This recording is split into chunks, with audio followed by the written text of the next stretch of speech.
They shall mount up with wings like eagles. They shall run and not be weary. I'm Kyle Moy, the pastor. I am here to dig into the Word and provide the blueprint.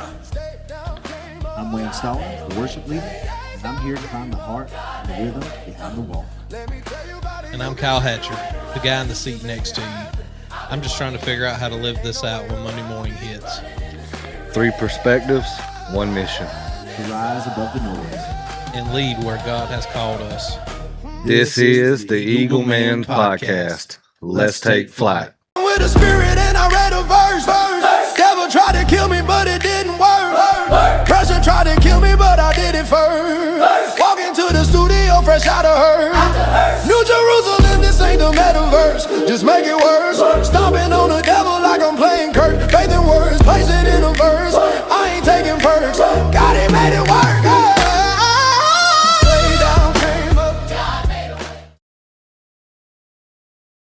What's up, everybody? Welcome back to the Eagle Man Podcast. We're on episode 12. 12. Yep, we're moving right along. Chugga. That's it. So if you joined us on the last episode, we decided, Lord put it on our heart to do like a little round table here about kind of who we are. At a rectangular table. Yes, we have the rectangular table.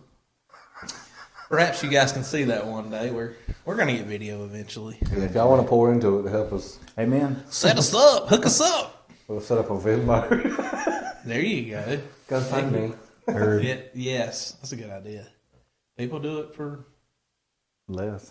yeah. I mean, anyway. So today, we're going to be getting a little testimony here from Dwayne Stallings. Woo. Stallings. That's the praiser. The praiser. Stallings. Stallings. Like a Dodge dealership. Heard. I wish. I'd be driving in a nice new Jeep, but You're rich. might be my long-lost cousins. That's why Stephanie was a Dukes, and I was like, you kin to the mayonnaise folks? Because that'd be great. That'd be great. That'd be The fabulous. mayonnaise heiress. Yes. Hey, I'm down with it, bro. All Go right. ahead, Dwayne. Take this So, away. I don't know. So, my childhood was great. If you ask my mom, she would tell you she don't know how that is. But it really was. I mean, my parents they were awful together. They were terrible. My dad was a drinker, and he was not very present. You know, he went from being a police officer to a truck driver, and both jobs kept me away a lot. So it was really just me, my mom, and my older brother. I am number 6 of 7. There are 7 of us that run around here.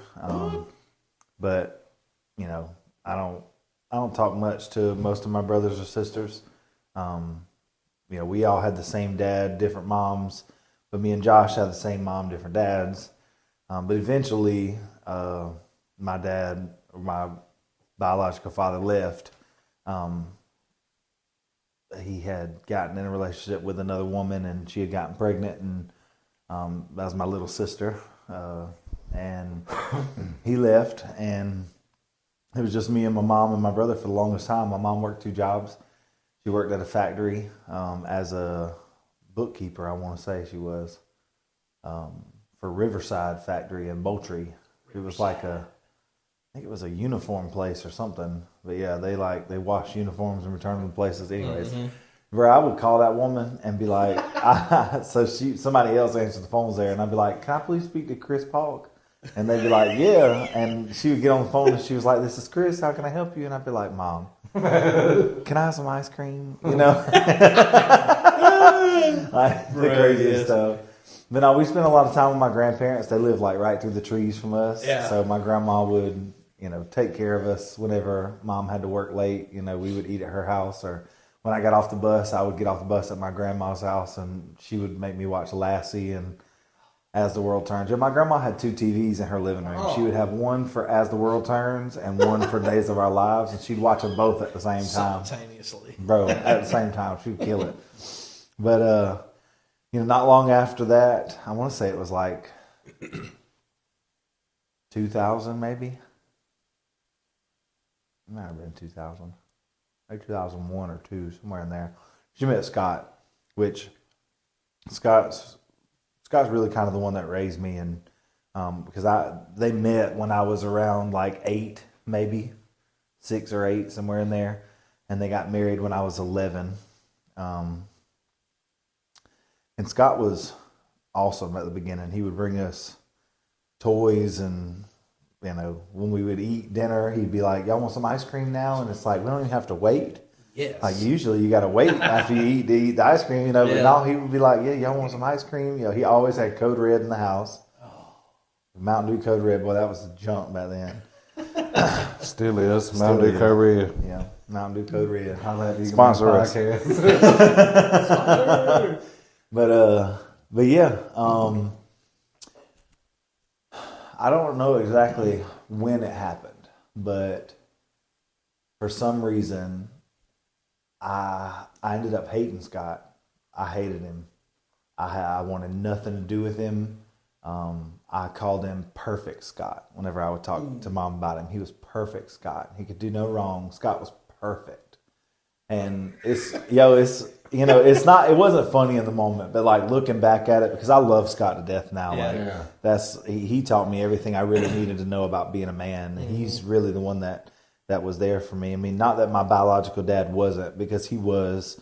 I still went to his house every other weekend, and and up until recently, I still went and seen him every now and then. But this is putting the cart before the horse. But I hated Scott. If you look at their marriage photos from the day they got married, it was Josh, Mom, Scott, Denise, and then somewhere over here, way over here, I was standing off to the side doing like this, like I'm close to the family. Yeah. But I really, I didn't want anything to do with him. Like I don't even know why. Like looking back at it, I couldn't even tell you why. Do you think and I was fortunate. I mean, my parents split up one time, but they worked it out or whatever. So do you think you had like resentment towards him? Like, because I've heard this from my stepkids. You're not my dad. Mm-hmm. Like, you know what I'm saying? You think there was a little bit of that maybe? Probably. Yeah. Because, I still love my biological father. And I still do. It's Yeah. different now. Mm-hmm. But, I guess I still had dreams of him and my mom getting back together maybe. Right. Not that I would want that, because I remember how bad it was Yeah. when they were together. But, we started going to Scott's church. We started coming here every week. We would come and we would, hang out with Scott, and we'd eat and all those things. And we'd go home and we'd go back to school or whatever. But we started going to church with him. The closer that it got to their wedding date, we started going to New Covenant Church. And then people were crazy, big dog. They was waving flags and screaming and jumping and bro, we was so bad we had to sit on the back row just in case stuff got real crazy. We could just sneak out the back door. Like that's when me and Mom always sat on the back row. Josh sat wherever he sat because he was ornery, but that's for him to tell, not for me. Not Josh. But we sat on the back row so that we could leave if Yeah. stuff got really crazy. Yeah. Well, eventually someone caught on to that, and they sat on the aisle with us so that we couldn't get out. So we had to endure it. But, it was for our benefit. Yeah. I eventually went to a kids camp, a children's church camp, whatever you want to call it. It was Camp Wildfire, I want to say it was, in Defuniak Springs. Oh, yeah. It was awesome. But it was there I really, truly met God. Yeah. Because we were never really like a church going family. Like my mom took us to First Baptist Church in Dover in a bunch, And then there was one time she saw a thing called Heaven's Gates and Hell's Flames, which is kind of like the Judgment House Yes. deal. And in Good that, stuff. there was a mom and her 2 sons that were in the car together, Yeah. and they crashed, and the mom and 2 sons died. Well, the mom went to heaven because she knew God. The 2 sons died and went to hell because the mom never told them about God. And she said, that won't be my story. That will not be us. So she put us in church. And that's when we started really going to First Baptist Church in Durham. Well, then we swapped to a non-denominational church, and it was a culture shock because we'd never seen anybody act like that in church. We weren't raising hands at the Baptist church, you know what I mean? Yeah. Like, Today was my grandma's first day at this church. Wow. They went to a Baptist church. And I remember leaning over to Stephanie and saying, I bet Granny's like, oh my Lord, what is happening? yeah. She said she enjoyed it though. But I started going to that kids camp, and I found the Lord, and he really took hold of my life. And I was probably like 12 or 13 at the time. But when I was around, I don't know, 15 or 16, we really started getting involved in the church. And I used to run the sound for Trace Diaz meetings, for Pescador orientations at New Covenant Church. I used to play in the worship team at that church. Like I started kind of figuring out the piano, which that in and of itself was all God, because I had no idea what I was doing. But the Lord kind of taught me how to play simple worship chords, and eventually I joined the worship team there and started singing and playing sometimes. And we did that Judgment House at New Covenant Church, and that kind of made me like street cred famous. Like people at school would be like, "Hey, that's that guy," and I was in 9th grade, so it kind of it helped me a little freshman. bit. Yeah, it helped me. Come on. But I was one of those people that was friends with everybody. Like I had friends groups. I had a friend in the redneck group and the emo group. I was the drama king. Yeah. I was the chorus king. Like everyone was like, "That guy can sing," and I loved I've it. never had that said about me. No, you won't. So I Wowzers. They said the Lord's still working on it to get will. thing too. Yeah, I mean, we still struggling out there. Yeah. But I poured myself into drama and chorus, and I won All-Star Actor in the state of Georgia 2 or 3 years in a row. I did a whole bunch of musicals and stuff at school. Like I loved it. It was incredible. Yeah. And then after high school, I started working at Olive Garden. I had a previous girlfriend from the senior year to right after high school, and it just didn't work out between us. So we split, and then I started working at Olive Garden when it was in Thomasville, and there was this chick there, and I asked somebody about her. I asked the host about her because they was talking. I said, "Hey, who's that girl?" And she said her name, and I said, "Well, do you know her like that?" And she said, "Yeah." And I was like, "Well, you think she'd give me her number?" And she said, "No, she finna get married this weekend." And I said, "Okay, well, that sucks." So I went on about my business, and eventually Olive Garden closed, and we had like this little reunion group, and that chick came, and she didn't have nobody with her, and so we started talking or whatever, and I gave her my number, and she used it, and we started kind of talking and dating, and I invited her to church with me a few times, and she came a few times, and seemed like she enjoyed it, and eventually she would say like, why don't we go get some breakfast or something instead of going to church, like, and it became this little thing where it was like piece by piece. Yeah. It pulled me away from it. So I eventually stopped coming to church. At that time, I was leading worship in the youth. I wasn't leading worship on the stage, but I was helping the worship leader lead worship, and then eventually we moved to Ray City on the outside of Lakeland, Georgia. We lived there for a little while, and we, I had started smoking. I started smoking as soon as I got out of high school. I started smoking weed, and I smoked all day, every day. I was an all day, every day smoker. I started drinking as soon as I moved out of my parents' house, and I was pretty much an all day, every day drinker. Yeah. Let's get it. That part, like I would wake up in the morning and roll my blunts for the day, just all day long. I'd be smoking and drinking.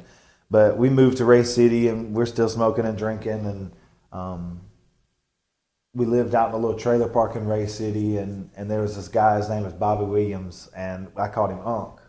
He lived like 2 blocks away from us in the trailer park, and that cat was the coolest dude I've ever met. Still to this day, like I love that dude. Like he was really, because we didn't have a family there. Yeah. Her mom and her dad lived there, but I mean, they weren't like well-to-do, you know what I mean? Like they couldn't help us if they wanted to. And, Right. But he had like all the tools, yard working tools and all the things to fix stuff. And he would come over and he'd help me do all kind of stuff. But it's cool as all get out.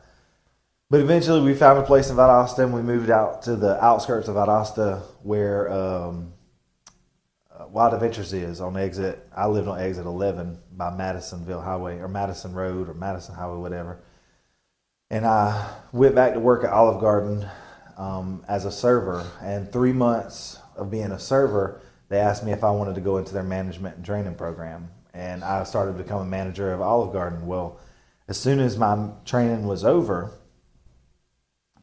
things started to get a little strained between me and my wife at the time, which we got together in 2015 was when we started dating. We got married in 2017, and this was 2021. We went to a friend's wedding in North Georgia, and she was just real distant, and I didn't know what was going on, you know. And then we came back, and I went back to work, and she went back to work. She was working at, I think, Longhorns of Valdosta at the time, because she couldn't stay at Olive Garden when I became a manager. But eventually, I came home from working one day, and she had her bags packed by the front door. And I was like, you know, where are we going? And she was like, well, just me. I was like, what you mean? Yeah. She was like, I'm gonna leave. And I was like, okay, where you want me to take you? And she was like, really? And I was like, yeah. Well, what else you want me to do? I mean, Yeah, like- you know, which it was drawn out for days. So there was days that I slept on the couch and she slept in the bed Yeah. with her cousin who also lived with us. And it was torment for me because they'd be in the bedroom laughing and giggling, cutting it up, and I'm breaking on the couch. Yeah. I'm broken on the couch, Yeah. bro. And eventually, I told her, like, if you're gonna leave, you can't stay here. You got to go. Like, that's just how it is. If you don't want to work on this, it's fine. I'm not gonna beg you to stay, but if you don't want to stay, you got to go. You Yeah, can't stay right. here. So eventually, she left. I dropped her off at her parents' house, and I was just broken. I drank all day long, smoked even more. I spent so much money on alcohol and drugs. Like, I couldn't even tell you how much money I spent on alcohol and drugs. I wish I could have it all back. Bro, if I could have it all back, I would never have to work a day in my life. Ever. I'd have some stuff paid for. I'm saying, paid off. I'd have brand new houses and brand new Yeah. cars. Like, I spent a lot of money. Oh, yeah. Well, it stayed like that for a long time. It was probably a good 6 months that I went home every day, and I had to watch stuff on TV that would make me laugh and that would make me giggle, like Rick and Morty. You know, this is a TV show, so don't lose your mind. It's called Schitt's Creek. It's spelled SCHITT. It's not the cuss word. It's a last name. That show's hilarious. It's so funny, yo. And I had to watch stuff like that because I didn't have anything else to do. Like, I went home and I drank and I smoked. Yeah. And I just had to have something that would make me laugh, that would take my mind off of it, you know? It's funny, like all three of us, how funny we are, Yeah. and how we can be a blessing to someone. But when we're struggling, our funniness don't help Yeah. us, bro. No, like, It's like, It's like off. It's done. You ain't funny. But eventually, my mom would come up to Olive Garden, where I was still managed at the time, and this was December of 2021, I think. And she brought Brittany because she was kind of Brittany's spiritual mom at the time. And Mom had told me she had something in the car for me, so that's why they decided to come to Olive Garden. And she told me, away from Brittany, she was like, I did not bring this chick in here to meet you. Like, I just want you to know that. And I was like, okay, whatever. Trust me, I ain't trying to meet no chicks. You good. Right. So, you know, I went over to the table and she introduced me to Brittany, and I said, hey, Miss Brittany, how are you today? And she said, I'm good. How are you? And I said, I'm great. Thank you. Do you see my beautiful blue eyes, though? No, I didn't say that. I didn't say that. I moved on with my life, and I continued in my downward spiral until it was probably March of the next year. So, you know, it was 3 or 4 months after I actually met her. Yeah. Mom had posted a video on her Facebook of me singing, and Britt messaged me because of that and told me, you know, how good it was and all the things. And we just kind of started talking, and we struck up a friendship. And I did everything I could to chase her away. I treated her like crap. Yeah. I did anything and everything I could to chase her away. I ghosted her at one point for a whole month. I went to Orlando and stayed with a friend of mine that I graduated in high school with, and went to Disney World all the time, went to restaurants, like just, I mean, I didn't stay a whole month. I think I probably stayed like a week down there, but I just straight ghosted her. Yeah. I didn't want, you know, but in the same breath, I would be like, well, wait for me until I get my healing. And then then we can get together. And Yeah. then I'd be like, but no, don't wait for me. Don't go. You know. Yep. But eventually we would hang out a couple times. I took her to Mr. Chick's. I told her recently. I just told her this. Like I told you, I was jonesing for Jason sauce, but really, I just wanted to meet you. Like actually meet you. Like not just say, hey, how you doing, but like talk to you. And then she moved into a house in like the June of that year, and I came over to her housewarming party, and she told everybody something. She was like, y'all ain't got to leave, but you got to get out of here. I got plans. Because I had asked her to go out to dinner and a movie. We was going to go see Maverick, the new, what was it? Highway to Top Gun? Danger. Yeah, Top Gun. But we was going to go see the new Weird Top that Gun. I know that because I don't do titles of movies. Like that. Heard that. I only know the song, you know what I mean? But somebody there was like, because she told everybody to get out, and I was hanging around, and someone was like, you're not going to leave? And I was like, no, I'm who she has plans with.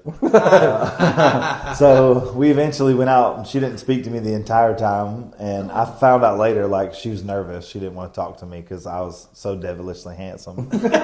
And it's getting hot in here, ain't it? So no, it's not hot. So eventually I came to church with her for, I think it was like Mother's Day or Easter or something. And Rainey was like, just turned 6.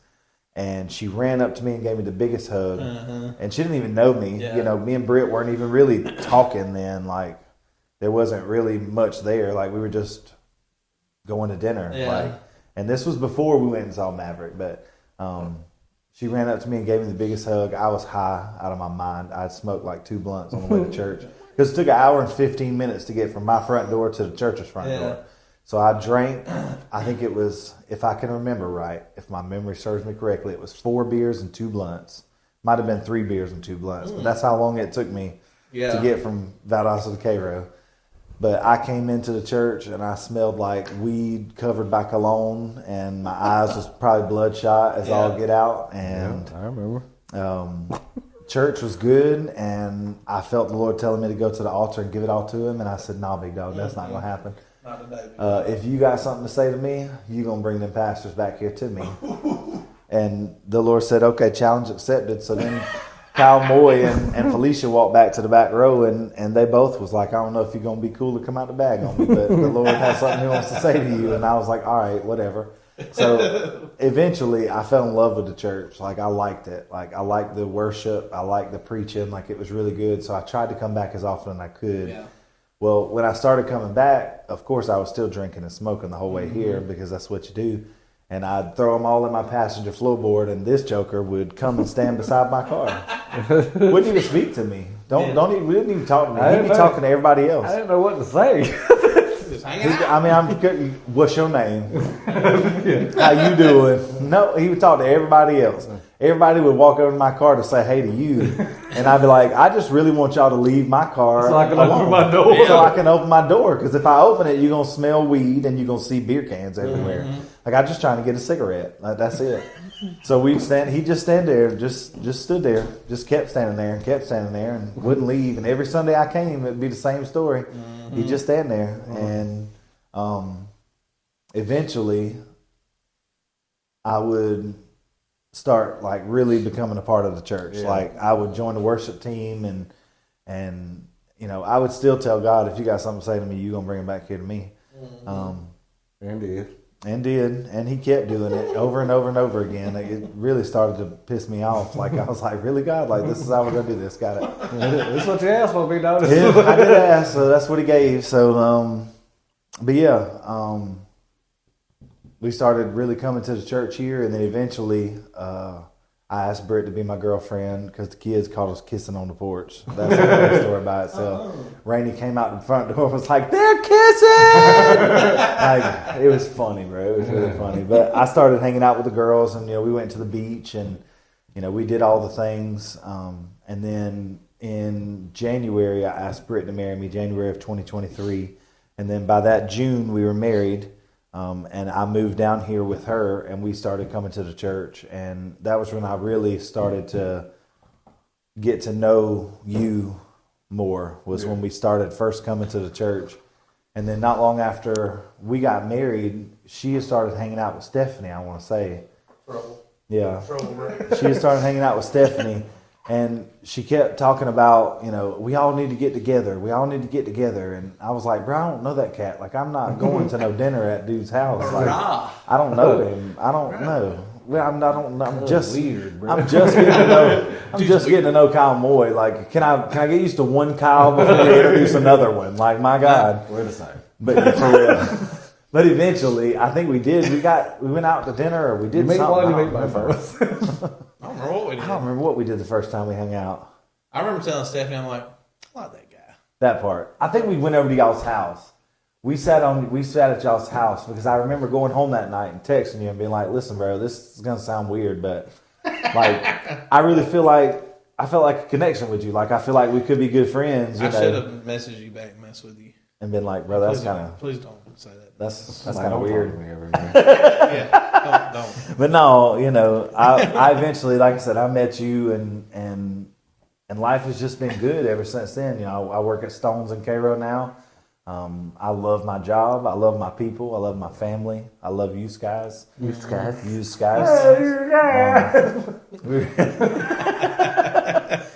There ain't really been no hiccups since. It's been pretty good. Life be good when you're doing right. That part. You got any questions for D-Wayne? Do you got any questions? Like I said, my testimony is pretty straightforward. Yeah. It Yeah. ain't really, ain't no gray area in that guy. Yeah, you kind of shoot so straight. I do want to say this is a fact. Did you fact check this?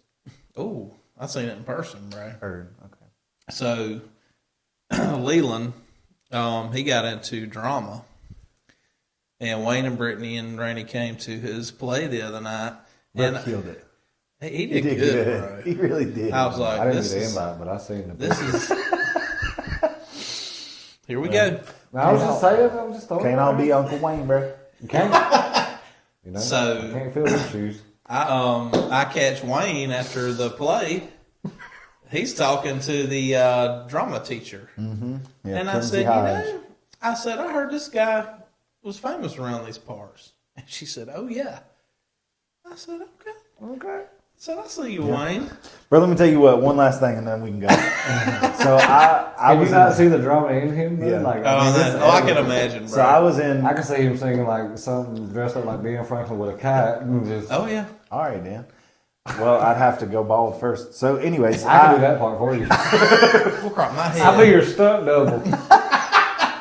we look like the number 10. But anyways, Obviously, I'm.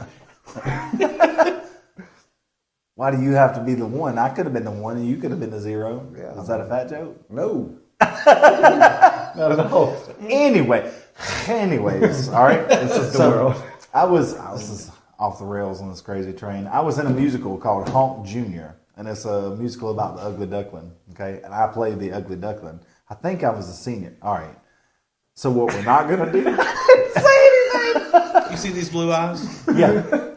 But I think it was in my senior year I did it. But I played the Ugly Duckling, and there was a part in there where everybody picked on me in the play or whatever, and it was sad, and I sang like a sad song. My mom was front row every time I had a play. Every time I had a musical or play, she was always sitting on the front row. Well, she said there was a lady behind me that cried the whole time during that play and was like, I got to call some woman, and I have to apologize to her. Bro, because of my play. That's what's Let's up. go, bro. Bro, I was like, Hey, look at the ugly duckling. I played Honk. I was the Ugly Duckling. I played Mr. Mushnick in Little Shop of Horrors. I was an old guy in a play that was really weird. I had to say, "Where are your socks? You have your socks? It's your socks." I was like a Yiddish guy. Anyways, I can't remember what it was called. Lieben something.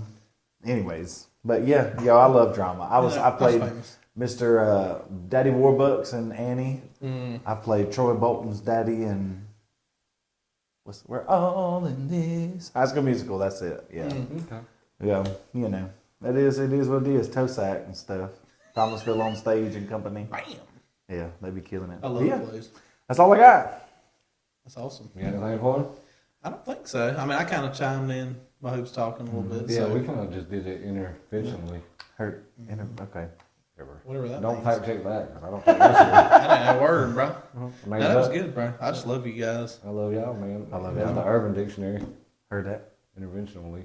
Interventionally. Well. Till next time.